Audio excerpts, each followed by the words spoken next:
Now, your Alaska Link weather for Anchorage and South Central. We are now under 10 days out from rounding off the end of April. And as we look at our April summary, we do have above normal numbers in all of our categories, from an above normal temperature by about 2 degrees. So not a big surplus, but we are noting that we do have a decent surplus there for precipitation. Now, that snowfall wasn't really necessary to fill the large void that we had for our snow season, as our biggest snow really events have been what's taken hold in the middle of March, as well as in the middle of April. And then you have to stretch all the way out to the early season of October to really see our two big snow providers for this month, snow season.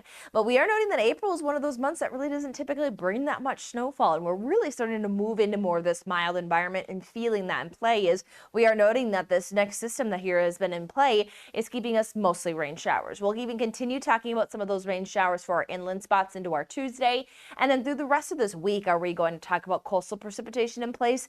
Now, is it going to be a moderate heavy rain event with concerns all week? No, it is going to be more of lingering upsloping precipitation in play and some of those gloomier skies. And then our inland spots will have some chances to break into some sunshine, and we will stay near seasonable, as we're going to keep highs, especially here in Anchorage, near the 50s.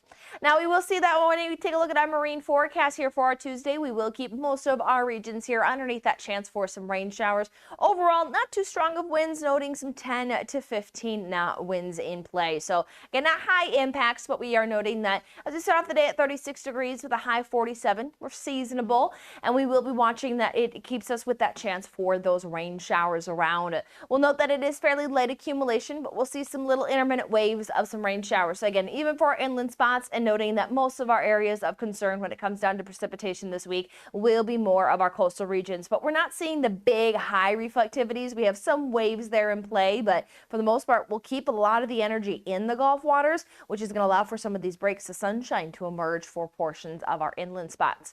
So fairly light accumulation inland, only noting a few of those hundredths of an inch. Coastal areas trying to show some upwards of a half an inch to inch markers, but not a complete washout. Our daylight hours sit just near about 15 and a half hours, as we have 6:14 as our sunrise and 9:41 for sunset. We will pull high temperatures anywhere from those upper 40s to those lower 50s for our inland spots. Coastally, with it being a little bit on the gloomier side, we are going to hold into those lower 40s. Into our Wednesday forecast, we'll trend with those drier conditions inland and then stay drier through the rest of the week, as our coastal areas will have that chance for some upsloping showers. And as we have those 50s in play for Wednesday, we will note that we'll continue to rinse and repeat those upper 40s, lower 50s, breaks of some sunshine as we roll through the end of this week, and could even talk about some widespread dry conditions as well at times.